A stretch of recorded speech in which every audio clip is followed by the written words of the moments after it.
Hi, I'm going to quickly show how a circular fifth is built, and then we'll dive into how to use it for chord progressions and key changes. As the chord of C has no sharps or flats, we'll start with that. Then we'll put its relative minor, which is A minor. And then we'll put the diminished chord of C, which is B diminished, as it contains no sharps or flats. So, going clockwise on the outer circle, we add the fifth note of the C major scale, which is G. That's going up a fifth, or go down a fourth. As you can see, the relative minor in this case is E minor. Its diminished chord is F sharp or G flat diminished, and the key contains one sharp, which is F. And here's the completed circle.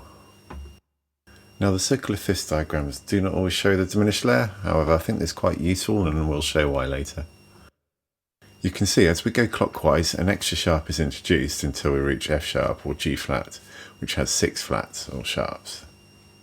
Going anti-clockwise from C, a flat gets introduced. The highlighted chords on the diagram shows all the chords belonging to the key of C, which is why showing the diminished is actually quite useful. Working from the top left clockwise within the highlighted area, we can see the first note of each chord is a fifth apart, a bit like the outside of the circle.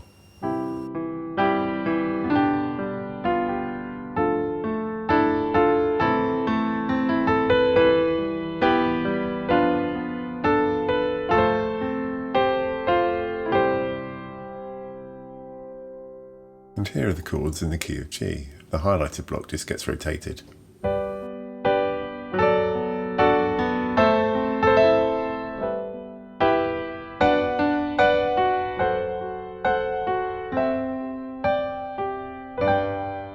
It's the same for all the keys, we just rotate the highlighted block. So you can see the circular fifths becomes a great reference into which chords belong to which key. When you play the chords in sequence outside the wheel, they sound very natural together.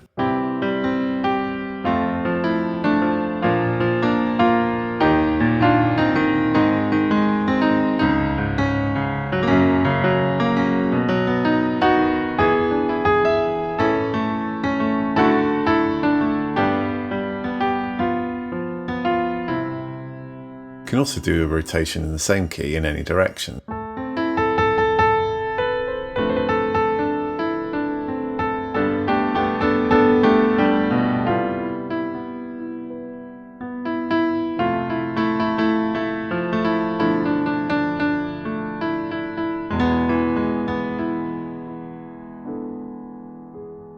The first part of the song uses chords in C anti-clockwise, starting from A minor, with the exception of E major, which resolves nicely into an A minor. Likewise, going from B diminished to F minor, then C, sounds nicer than just going from B diminished to F to C.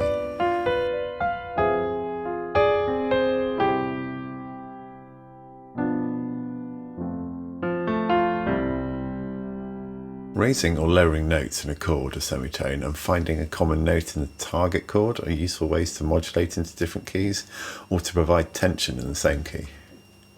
The diagram shows a flat representation of the highlighted chords. It also shows an obvious pattern of which chords resolve nicely into these. If you lower the first and second note of the minor chord, you can see its inverted version of the next fifth major. So example, C minor to G. Then, if you raise the second and third note of a major chord, it becomes an inversion of the previous's fifth minor, for example. And playing these in sequence will gradually raise and lower the sounds. So, for example, let's go through these chords.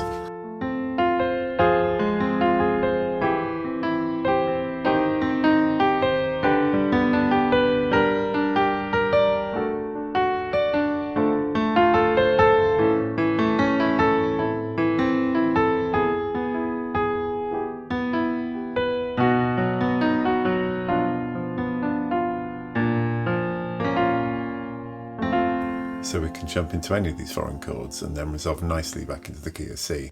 Here's an example where the B major resolves nicely back into the E minor chord.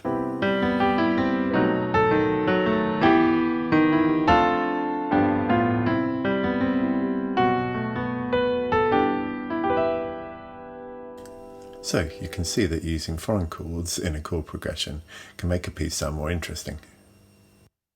We can also use the circle of fifths to find out which chords are shared with different keys. These can help us transition to a different key smoothly. Let's say we want to change key from C to D. In the first example, we're using the E minor as the pivot chord.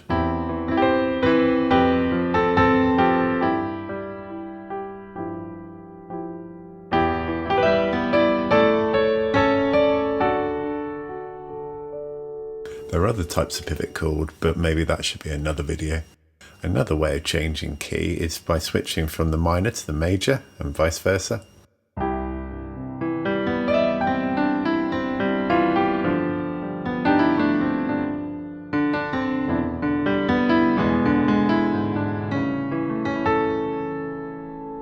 In this Billy Joel classic, you can see that the chord progression jumps from one end of the wheel to the other and then resolves nicely into the key of C by going anti-clockwise.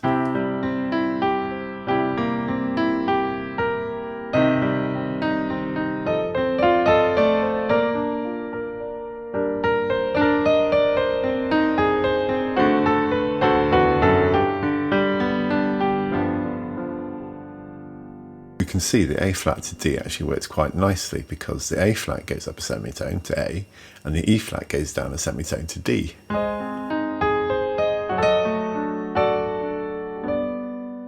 G7 works here as we're introducing an F to add tension, which progresses down nicely into the E or the C chord. We could do something similar going clockwise using a suspended chord, for example B, F, F sus4 to C. Okay, this one might be a bit more tenuous, but we can also find chromatic mediants of a chord. These mediant chords are major or minor third from the original root and share one tone. They also share the same sound quality, meaning a major, or they share a minor sound. They have a sort of somewhat belong together but don't quite feeling, and can give a piece an interesting sound.